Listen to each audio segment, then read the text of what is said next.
nǹkan tán sọ their calculations, their summations ni mo sọ fún yín o. Iṣẹ́ Ọlọ́run nìyẹn. So nǹkan tó wà ń bẹ̀ ni wípé àwa Fúlàní Ọlọ́run ti fún wa ní Nàìjíríà. Nǹkan tó dẹ̀ kù ni pé ká lọ kọ́ńkà gbogbo wọn, ká gba ilẹ̀ wọn máa jẹ́ tiwa. Káwa wá máa gàba lórí wọn. Eléyìí tó bá gbà pé eléyìí tí ò bá gbà pé ká gàba lórí wọn, ká pa wọn rẹ́ pátápátá. That's what nǹkan tó ń wà níwájú wa nìyẹn. Ìṣòro politics ní Nàìjíríà rárá. Ẹni tó bá rò pé òun gbọ́ gbogbo nǹkan wọ̀nyí, ṣùgbọ́n ìbò lòun lọ dì, òun fẹ́ di leader president Nàìjíríà, minister Nàìjíríà, kò mọ nǹkan tó ń ṣẹlẹ̀ sóhun nìyẹn o. Àwọn bàbá wa ní ẹni tí ẹlòmíràn orí olórí bá ń tàn jẹ ojú ẹ̀ kan ṣoṣo ló fọ́. Ṣùgbọ́n ẹni tó bá tan ara ẹ̀ jẹ ojú ẹ̀ méjèèjì ló fọ́ o. Ẹni tó rí olórí bá ń tàn ojú ẹ̀ kan ṣoṣo ló fọ́. Ṣùgbọ́n ẹni tó bá ń tan ara ẹ̀ ojú ẹ̀ méjèèjì ló fọ́ o. Ẹ̀yin Yorùbá má jẹ́ kójú wa fọ́ o. Àwọn tí wọ́n káàkiri gìrìgìrì pé àwọn fẹ́ dìbò, àwọn fẹ́ ṣe kinní kan, wọ́n rò pé politics lọ́rọ̀ láṣìwà nú ẹ̀, kì í ṣe politics mọ́ o. Àwọn tí ó jẹ́ pé wọ́n gbà wípé Ọlọ́run ti fún wọn ní ilẹ̀ wa, àwọn là ń pè ní politician. Wọn kì í ṣe politician, wọ́n fẹ́ gba ilẹ̀ wa ni wọ́n fẹ́ dìbò. Àwa tá a dẹ̀ múra gírígírí pé a fẹ́ dìbò, á yà wá lẹ́nu nǹkan tó máa ṣẹlẹ̀ sí wa láìpẹ́. Àwọn kan kóra jọ wọn ní ọmọ ni ò kì í ṣe ìdí bẹ̀bẹ̀rẹ̀, káfílẹ̀kẹ̀ sí di ọmọ ẹlòmíràn. Ó tọ́ lòwe yẹn, àwa Yorùbá ń sọ. Ṣùgbọ́n ìyá tí ò bá sí ìlẹ̀kẹ̀ lọ́wọ́ ẹ̀, tí ò ní right sí ìlẹ̀kẹ̀, tí ìlẹ̀kẹ̀ wà lọ́wọ́ ẹlòmíràn, kò lè fi sídìí ọmọ ẹ. Ẹ̀yin tẹ́ ẹ rò pé ẹ ń lọ mú ìlẹ̀kẹ̀ sídìí ọmọ Yorùbá, ẹ ń tanra yín jẹ ní ojú yín méjèèjì ló fọ́. Ìlẹ̀kẹ̀ yẹn ò sí lọ́wọ́ yín, ọwọ́ Fúlàní ní gbogbo ìlẹ̀kẹ̀ Nàìjíríà wà.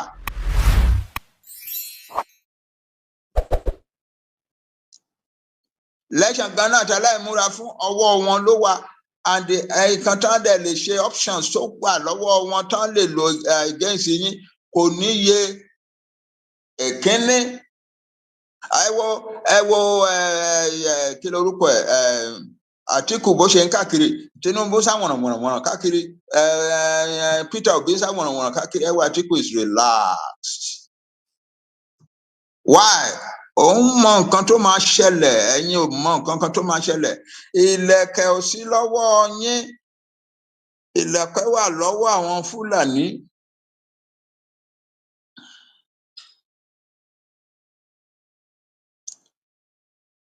Ó dẹ̀ sọ pé nǹkan táwọn Fúlàní lè ṣe láìpẹ́ kò níye.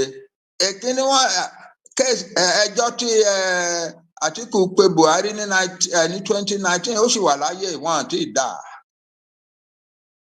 Wọ́n lè dá lọ́la àbẹ́ ọ̀túnla kan sọ pé Buhari ló win election 2019 yẹn lóòótọ́ kó wá lọ máa ṣe president kí Buhari kúrò ń bẹ̀. Wọ́n lè jẹ́ kó kù oṣù kan kí election dé kan gbé yẹn síwájú. Kí gbogbo mo fẹ́ di president, mo fẹ́ mú ìlẹ̀kẹ̀ sídìí ọmọ mi, kó wá jófò mọ́ yín lọ́wọ́. It can happen. That's one thing that can happen. Wọ́n lè sọ pé wọ́n ti dájọ́ at last. Supreme Court ti dá ẹjọ́ yẹn at last. Àtíkù ló win election 1919, therefore Àtíkù ló yẹ kó ti máa ṣe president láti 1919 kó wá lọ bẹ̀rẹ̀ sí ṣe president ẹ̀ báyìí fún ọdún 4. Àti rírú ẹ̀ rí, ó ti ṣẹlẹ̀ nílẹ̀ Yorùbá dáadáa rí. Àwọn ọmọ tó ń win election tán rí gẹ̀mọ́ wọn lọ́wọ́, tí adájọ́ after 3-4 years tí adájọ́ wá sọ pé àwọn ló win election, tán ṣẹ̀ wá lé ẹni tó wà lórí oyè yẹn kúrò tán wá gbé ipò gómìnà fún ẹni tó win lọ́dún kẹta lọ́dún kẹrin sẹ́yìn ó ti ṣẹlẹ̀ nílẹ̀ tiwa rí so a lè sọ pé a ò mọ̀. It can happen now. That's one option. Another option ni pé kí àwọn Fúlàní àtàwọn terrorists wọn tán ti kó wá àwọn ISIS àwọn Al-Qaeda kan ní àwọn ti gba ìjọba wọ́n gbé Buhari wọ́n lọ gbé pamọ́ síbì kan àwọn wá ń pariwo pé àwọn náà ní government of Nigeria wọ́n ti suspend the constitution gbogbo wa adẹ̀wà lábẹ́ wọn and so on. Kò dẹ̀ sọ̀rọ̀ election the constitution is suspended. Ẹ̀yin tó ń sá káàkiri fún election bó ni ilẹ̀kẹ̀tẹ̀ fẹ́ mú sídìí ńgbà yẹn.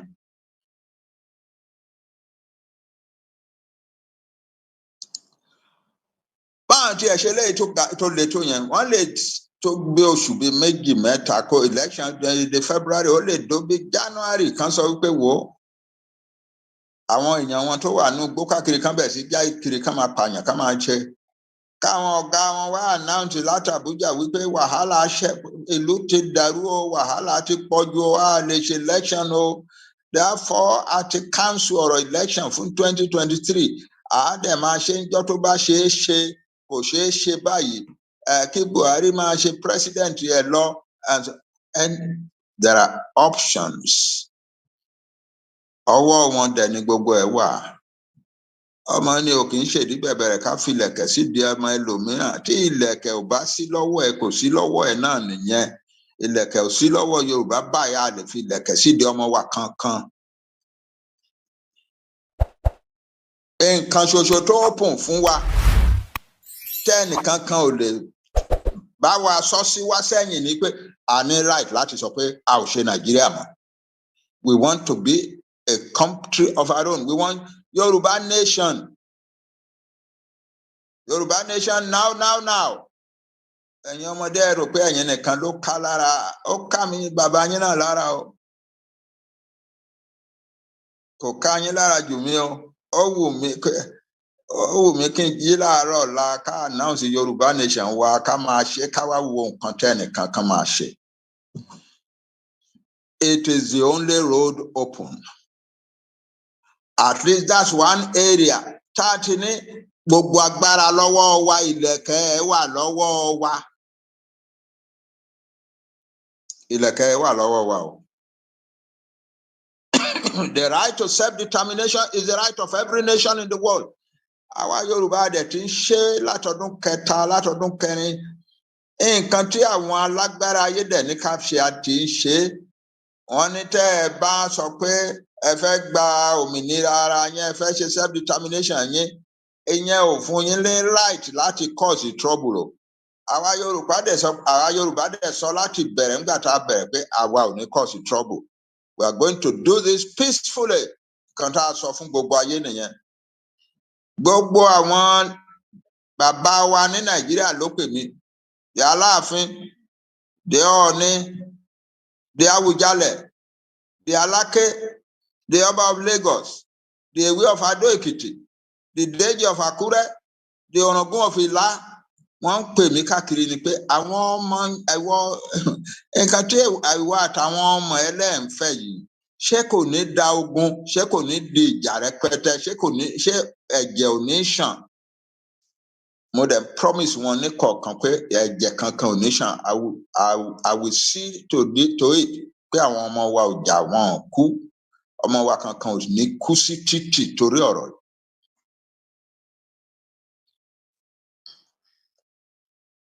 Nígbà tó di wípé ní another part of Nigeria wọ́n ń bá ọlọ́pàá jà wọ́n lọ gbó àgbà ọlọ́pàá wọ́n lọ pa àwọn ọlọ́pàá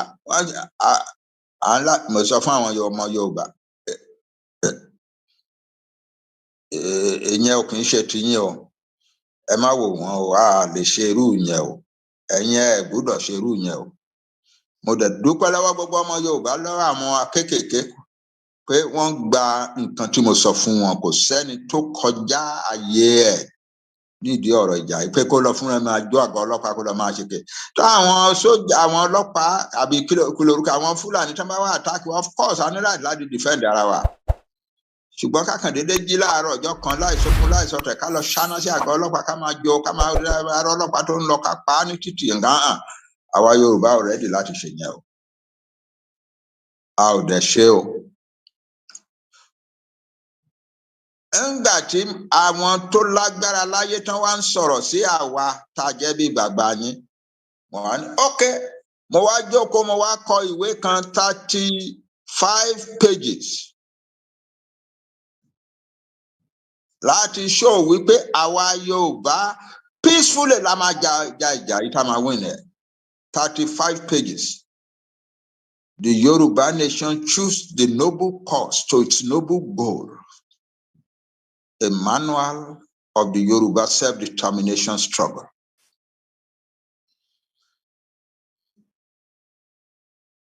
We have won a lot of honor in the world. Pé a ṣe ní peacefully yẹn. Ó jẹ́ kí ọ̀pọ̀lọpọ̀ àwọn alágbára láyé tá à ń bá sọ̀rọ̀ lẹ́nìí kan fetí balẹ̀ kan gbọ́ wa, ká máa béèrè question lọ́wọ́ wa ká máa dáhùn.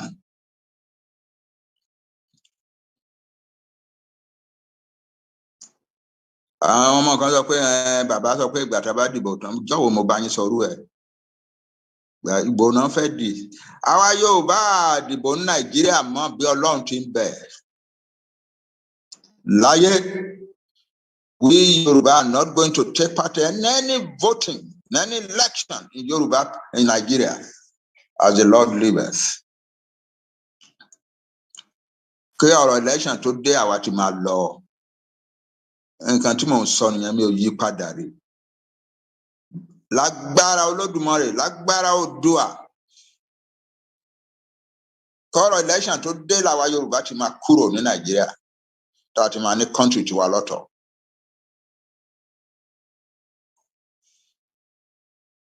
Àwọn ọmọ kan sọ pé mo gbọ́dọ̀ ṣe níjọba ìbáìbà.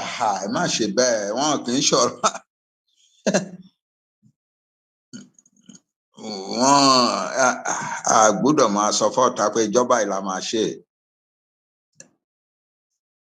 Wọ́n á lọ rẹ́dì dẹ̀yìn mi, mo dẹ̀ ti bẹ Ọlọ́run pé ìkankan lára àwọn ọmọ mi má jẹ́ kí gbókù wọn títì nídìí ọ̀rọ̀ yìí.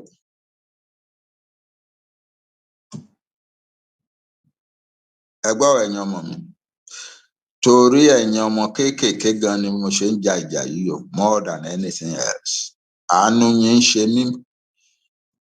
All my adult life kò síṣẹ́ méjì tí mo ṣe rí ju iṣẹ́ lecturer àti professor. Ẹ̀yin ni mò ń kọ́ o. Kíkọ́ tí mo dẹ̀ ń kọ́ yín pé ẹ máa jáde, ẹ máa lọ dèèyàn ńlá, ẹ máa tọ́jú ìyá àti bàbá yín ni o. So kò easy fún mi kí n dúró kí n máa wò yín kẹ́ máa wọ́de káàkiri kẹ́ má níṣẹ́. Ṣé nígbà tí n bá tẹ̀ wá gbọ́ news tí màá ń gbọ́ dáadáa pé àwọn ọmọ kan tó kúrò nílẹ̀ Yorùbá tán sá lọ fẹ́ lọ gba Sahara Desert àti Mediterranean jáde sí Southern Europe kankan pé wọ́n ti kú sínú desert tàbí wọ́n ti kú sínú omi Mediterranean. Mi ò kì í lè sùn o.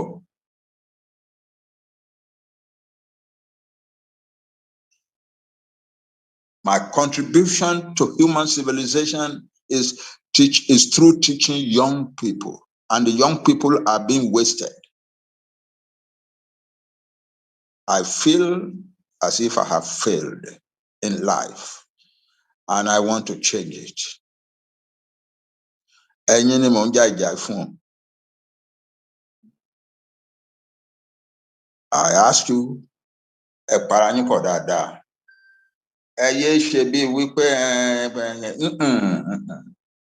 ẹ̀yin lẹ ní o. Ẹ̀yin ni mò ń ṣe fún o. Ẹ jẹ́ kí gbogbo àpọ̀wọ́pọ̀ ká ṣe kó dáa o. Ibi tó bá yẹ ká dákẹ́, ibi tó bá yẹ ká pariwo síta ká pariwo síta. Nǹkan tí a bá tí ní ìdí láti fi hàn ọ̀tá ká má tí fi hàn ọ̀tá. eléyìí tó bá fẹ́ fi hàn ọ̀tá kan lọ ṣe fẹ́ nú wọn àdè máa yin ṣúùsì ni a máa fi hàn wọn. That's how war is fought. Àkàndédé máa carelessly máa sọ̀rọ̀ ara wa síta. Bàbá gbọ́dọ̀ la declare níjọba ìbá àbá máa sọ yẹn síta. Kí ló dé? Kí ló dé? Ẹ má ṣe bẹ́ẹ̀. You are mostly educated boys and girls.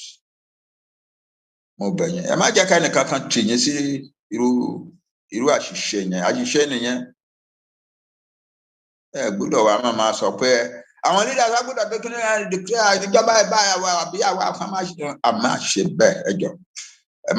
It is not right. It is unworthy of an educated citizenry. You are educated people. We are going to have a country by the grace of God before this year is out.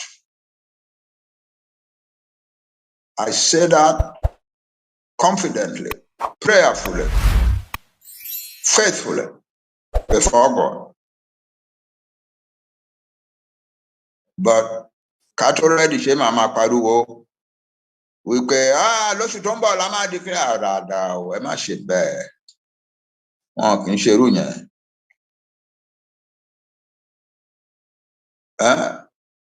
Mo fẹ́ bẹ̀ yín ni ẹ má ṣe bẹ́ẹ̀, má jẹ́ kẹ́nikẹ́ni tì yín láti ṣerú ẹ̀.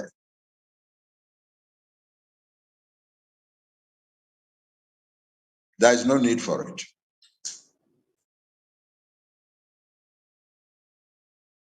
Wọ́n ní ó ká àwọn ọmọdé lára ní mo mọ̀ àgbàlagbà ò gbọ́dọ̀ máa sọ pé nǹkan káwọn lára. Wọ́n ní inú làgbà yá àgbà òkè yá inú. Àgbàlagbà ò lè máa àwọn ọmọdé ò lè máa sọ pé kíní yẹn ká wa lára àgbọ́dọ̀ lọ sóko ká lọ ká ọsàn yẹn ó ti ká wa fẹ́ mú bẹ́ẹ̀ ó ti pọ́n ṣe. Bàbá ò ní join wọn láti pariwo bẹ́ẹ̀ á jókòó sílé á jẹ́ kán lọ ká ọsàn wọn wá. Wọ́n á wá fún lélẹ́yìí tó bá tọ́ sí bẹ́ẹ̀. Kò sí nǹkan tí èmi bàbá yín fẹ́ jù pé kí n jókòó kí n wò yín kẹ́ máa ṣèjọba ìlú tiwa lọ́tọ̀. Wow. If God grants me that, I will go dancing to thank my God in heaven. Kí n lè jókòó kí n rí yín kẹ́ máa ṣèjọba ìlú yín lọ́nà tí mo mọ̀ wípé ẹ̀yin ọmọ Yorùbá lè ṣe. You have the blood of the civilization builder in your veins. You can create a great, beautiful nation in the world. A land of prosperity, power, beauty. A loving, laughing, illuminated family. Yoruba, we have it in our veins to build such a country, and you will build it. And I want to see you begin to build it before I go to answer my God. So I want it today. I don't want it tomorrow. I want the country today because I'm an old man and it's difficult to predict what will happen to an old person. So I am more anxious than you are. I am more eager than you are. My first secret in your phone, I want to see you ruling your own country. I want to see you ruling your own country. It will be the crowning experience of my life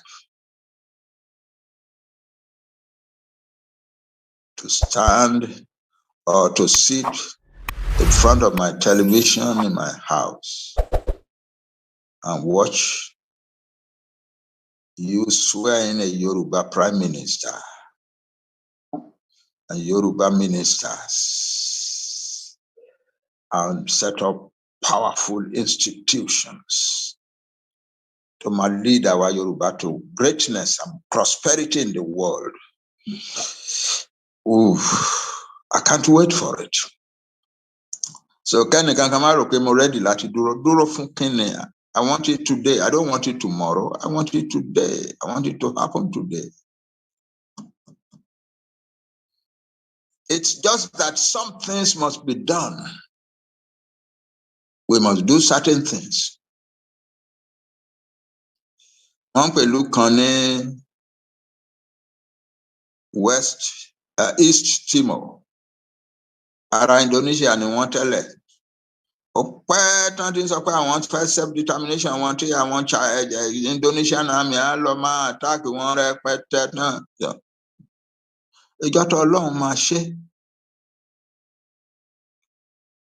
Ìkankan lára wa ò ní kú pé Ọlọ́run tó ṣe léè tiwa fún wa o. Ìjọ tó Ọlọ́run máa ṣe. A neighboring country, Australia, wọ́n lọ bá Indonesia, the powerful country, tó ń fi ìyà jẹ àwọn ará Timor-Leste. Àmì wọn máa wá ní wọn jẹ. Wọ́n á sọ fún wọn pé Indonesia, ẹ jẹ́ káwọn wọ̀nyí ṣe referendum wọn kán máa lọ. Ó kẹ́tẹ̀ ti wà lẹ́nu kínní, ó tó kẹ́dẹ̀ bring it to an end. Nǹkan tó Ọlọ́run bá máa ṣe á ṣe nǹkan ẹ̀ o. Indonesia dẹ̀ gbà sí nǹkan wọ́n dẹ̀ gba nǹkan tí Australia wá sọ yẹn, tí Prime Minister Australia wá sọ. Wọ́n dẹ̀ ní okay, kán lọ ṣe referendum wọn. Wọ́n dẹ̀ ṣe referendum wọn. Wọ́n dẹ̀ di sovereign separate country immediately. It can happen. You must not limit God. God is limitless.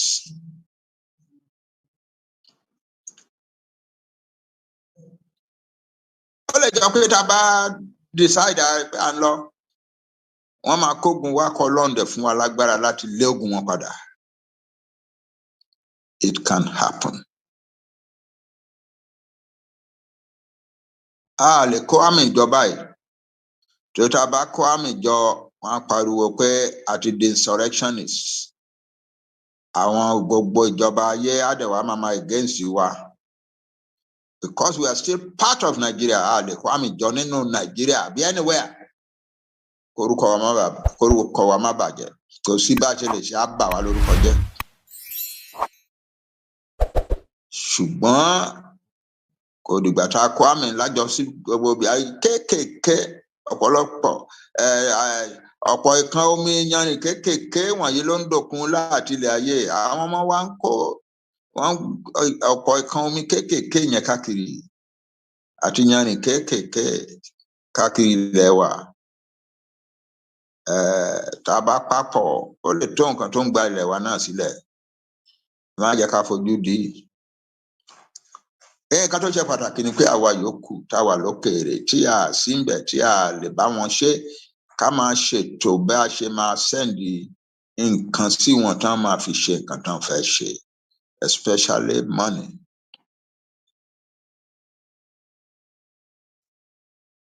Àbádẹ̀ fẹ́ sẹ́ndì owó sí wọn, ẹ má jẹ́ ká fi òṣòní yàtà tá à ń ṣe tẹ́lẹ̀ tí èèyàn kan jókòó síbi kan máa ṣe GoFundMe tí wọ́n máa kówó fún tí a ní gbúrò ẹ̀ mọ́. Ẹ má jẹ́ ká ṣe irú yẹn. Ẹ organize ara yín dáadáa. Organization kọ̀ọ̀kan organize ara yín dáadáa kẹ́ dáwọ́ kẹ́ sọ pé this is for our people, our boys and girls resisting Fulani aggression back home. Ẹ jẹ́ ká ṣe dáadáa bẹ́ẹ̀. Nínú Yorùbá Central Fund tó ń dá sílẹ̀, wọ́n ti create a section kan fún security. Security nǹkan tó ń jẹ́ security, how to strengthen our people to protect our land. Tó bá jẹ́ yẹn náà lè fẹ́ mọ́wó sí, ẹ lọ mọ́wó sí. Tó bá dẹ̀ jẹ́ pé organization yín lẹ trust ju tẹ́ ẹ máa kówó yín jọ tẹ́ ẹ wá kó ránṣẹ́ sí àwọn ọmọ tẹ́ ẹ bá mọ̀. Ẹ ṣètò yẹn náà. Ọlọ́run fún wa ní kinní kan tó tóbi, àlọ́mọ̀ kan tí ọ̀pọ̀lọpọ̀ náà àwọn ọmọdé trust. A leader wọn lè léyìí. Ọlọ́run á túbọ̀ máa gbé lọ́wọ́ sókè, Ọlọ́run máa fún lọ́gbọ́n sí, Ọlọ́run máa fún lágbára sí. We are not defenseless. I repeat, our Yoruba, we are not defenseless. Sure, before the end of the year, we will declare our country. But what day before the end of the year, we will never tell anybody until we are ready. It's foolish to tell anybody. And part of the whole scenario will be that we will carry out our big rally. The mother of all rallies. It's more than a rally. Nǹkan méjì tá a máa ń ṣe ní rally tẹ́lẹ̀, a ní ṣe ní rally eléyìí. Ẹ̀kínní, gbogbo wa kẹ́rù wa lọ́jọ́ ìná àwọn tó fẹ́ ṣe rally ní ìlú mìíràn tó jìnnà, ní Ìbàdàn, ní Abẹ́òkúta, l'Ékòó, ní Adó-Èkìtì, nǹkan kan. This time around, you hold your town. You hold the town where you live. When it is time to rally, you go into the streets and you hold the streets of your town. That's it. Káwá wo ẹni tó máa wá kógun wá, tó máa rán ní sójà wá, pé kán wá máa yìnbọn sí wa níbi tá a bá gba títì wa lọ rẹ́rẹ́rẹ́rẹ́ tá a fún mọ́tò kan láyè láti rìn for 2, 3, 4, 5 days.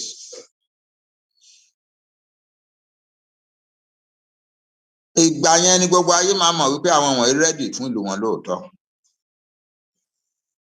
Mo sọ̀tọ̀ tàn kan fún yín rí nígbà táwọn jagun àwọn táwọn South Africa ń jagun against apartheid tó ní wọn lára ńgbà kan wọ́n wá ránṣẹ́ sí America.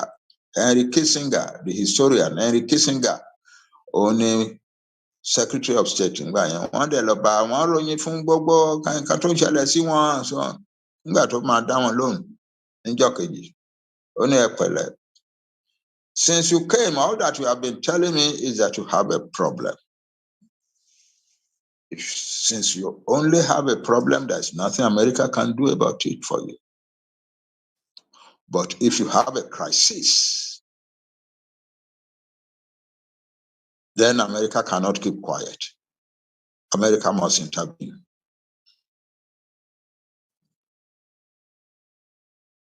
Gbogbo pé à ń káàkiri, wọ́n fìyà jẹ wá, wọ́n pa ilẹ̀ wa, wọ́n fẹ́ gba gbogbo ilẹ̀ wa, wọ́n ti sọ pé ilẹ̀ wa pé wọ́n máa pa wá ní, wọ́n wà lórí oko wa, wọ́n rape àwọn ìyàwó wa, àwọn ẹ̀gbọ́n wa, wọ́n pa àwọn farmers wa, wọ́n ṣe gbogbo.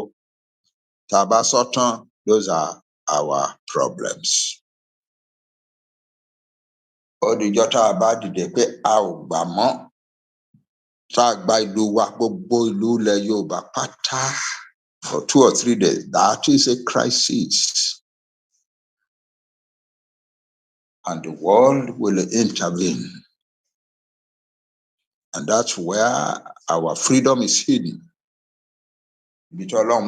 Freedom wa pamọ́ sí nìyẹn. That's why we will get it.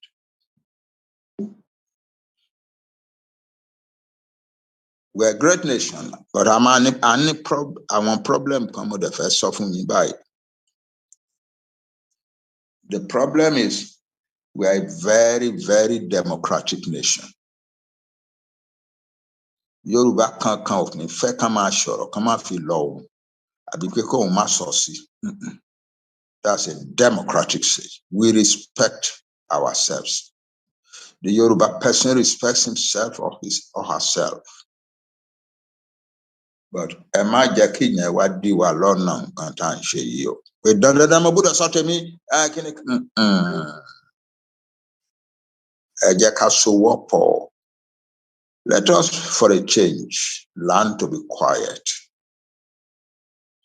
while we are working without fail. Lord, the country to what Ọlọ́run ti fún wa. Ẹ má máa bú ara yín, bẹ̀yìn títí ẹ má máa bú ara yín, má jẹ́ kí inú bí ẹ títí wà á máa bú ẹ̀gbọ́n ẹ̀ àbá àbúrò ẹ̀. Ẹ má ṣépè fúnra ara yín mọ́. Ẹnìkan kan má lérí pé tèmi nìkan ló dáa jù, àwọn yòókù ò mọ̀ ṣe.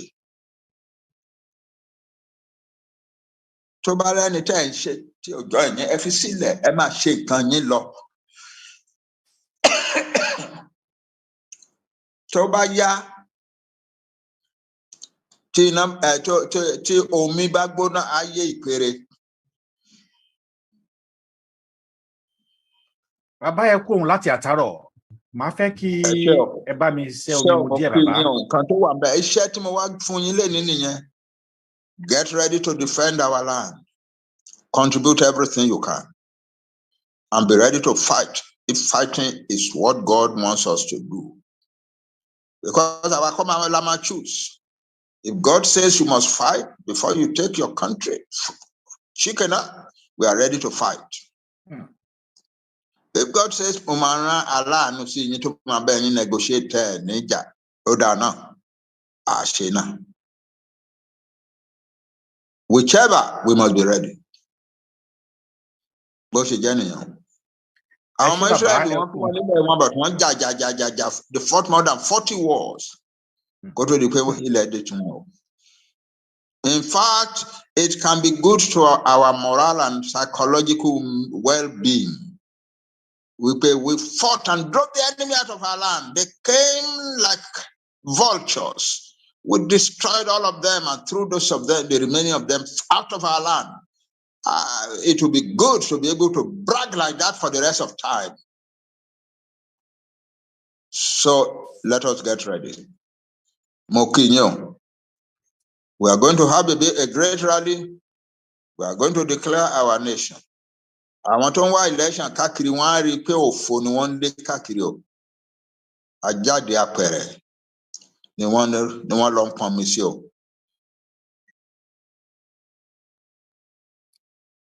Ó sì lè dùn lẹ́nu wọn báyìí. Election bọ̀. So láìpẹ́ jọjọ wọ́n á rí wípé òfò ni wọ́n lé káàkiri òfò pátápátá. And that the place to be is with their own people. That's all. In the struggle for their own country. Thank you very much. Mo dúpẹ́ o. Nǹkan tí mo fẹ́ sọ fún yín náà lénìí nìyẹn.